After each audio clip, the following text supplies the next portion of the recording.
Wanted to make a comment on the 14th Amendment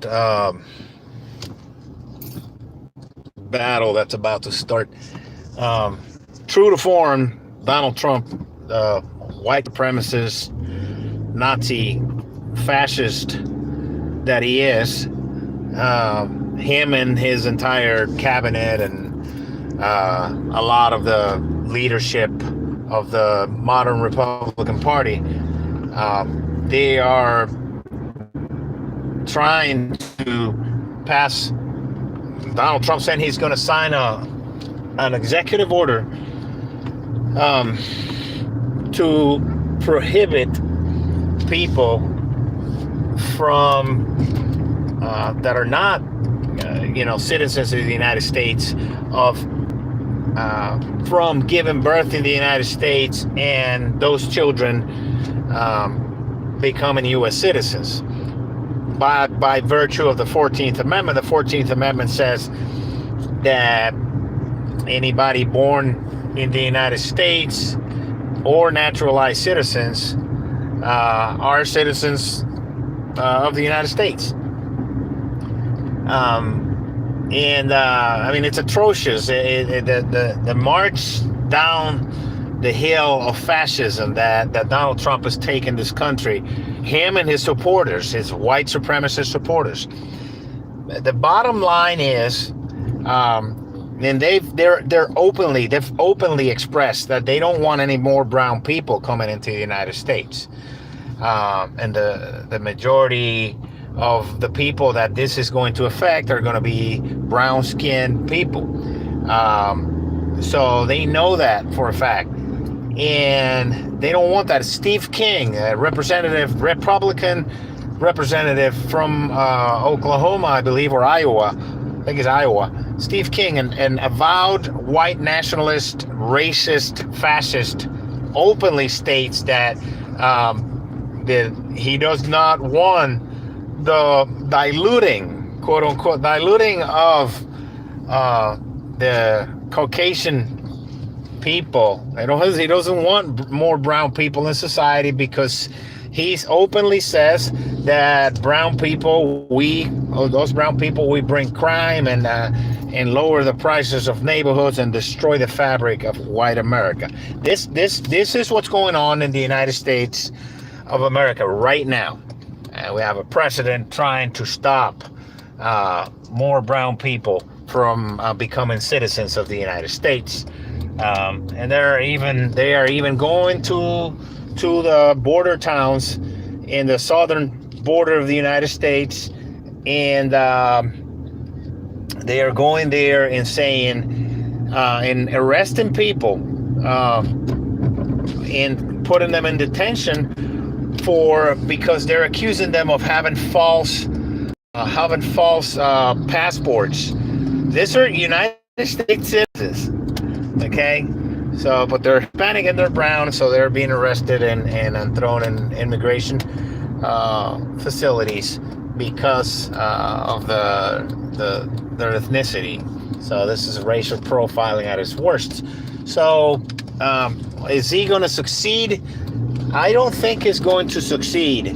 But this is a direct whistle call, loud whistle call for his racist base, his fascist white nationalist base, to come out and vote in force in November 6th.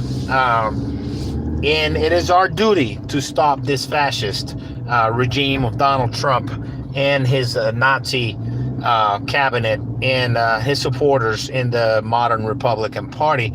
And it's also an opportunity for people and we need to come out and vote against anybody who's a Republican, because they're all on the boat. It's not like you have people out there who are denouncing him all say, well, that's not nice and that's inappropriate. Let me vote for Donald Trump's measures anyways. No, please stop. Okay. We're in a constitutional crisis in this country where the rights of minorities are under attack, especially our people. I said it. I said it a while ago. That eventually Latinos, we are going to be hunted like the Jews. And Jews are being hunted right now as we speak. We just had a massacre by a white nationalist. People who oppose this fascist regime are having bombs sent to them. The secretary of the person, the attorney general, is a avowed racist white nationalist. He of course he'll disavow it, but everybody knows in practice that what he is, Jeff Sessions, is a horrible racist person. And the press secretary, Sarah Sanders, continues her spewing and repeating of hatred towards the media, which, I mean, this is just so eerily similar to Hitler's rise to power in the 1930s Germany, when he would call the press the Lügenpresse, the lying press. When they're parading, they used to parade people who were Jewish and who had committed crimes in order to use those images to scare the people. See what the Jews are doing? Well, they're doing the same thing with Latino immigrants, and they're parading them. And they openly, Donald Trump says, see such and such, kill such and such, But I have yet to hear any of this racist, white supremacist White House, Trump, start saying, we need to curb white nationalism, and we need to he hasn't renounced it. He refuses to, and he refuses to recognize that the biggest terror threat that this nation, that this country right now faces is radicalized white Christian males. That is the biggest threat the United States faces right now. It's over and over and over and over and over. And minorities are being hunted by this people. So, but you don't hear the FBI or the Attorney General or Donald Trump saying anything about this. So, however, here they are coming to try to strip the rights, the constitutional rights of people being born in this country, and it's geared and targeted specifically towards Latino people. So this is days after a massacre where a minority group, an ethnic minority, was targeted by a white nationalist. He doubles down on the rhetoric and the assault on minorities, this time again, Latino immigrants. So I'll close with this. Years from now, if we survive this atrocity called the Donald Trump administration, with his cronies in the modern Republican Party, with the assault on all the rights, on workers' rights, they're coming for the Social Security. They just gave $1.5 trillion to the rich. They're stripping people, Medicare rights, healthcare rights. They want to strip the protection for pre-existing conditions. Of course, they're denying it. Oh, we're not doing that. You have options. Bullshit. And on top of that, lying about it. And accusing the other side of that, of which the Republican Party is guilty, which is a strategy straight out of Joseph Goebbels' book or policies, which was accuse the other side of that of which you are guilty. That's what Joseph Goebbels did, the propaganda minister for Nazi Germany during Adolf Hitler. So, if we survive as a species, this guy doesn't start a war just to divert attention from the elections and goes bomb somebody and kills a bunch of people and tells people, see, I protected you from this threat, to fool the people into voting for him out of sense of fear and false security.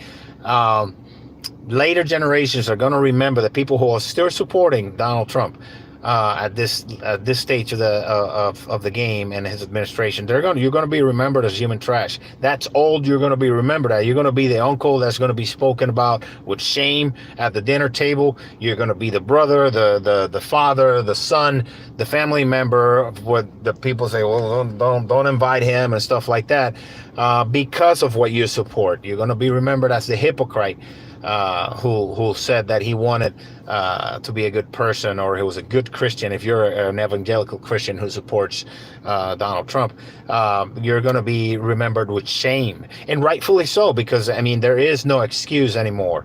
There really isn't any excuse. And saying that this is inappropriate, or there are some measures that I don't support in Trump. However, there is no escaping it. There is no escaping. There's no excuse for supporting this administration. And I urge the people who are decent, millions of decent Republicans in this country, to take a stand against this violent, racist, fascist administration in its assault against the decency of human beings, and vote on November and get these animals out of office.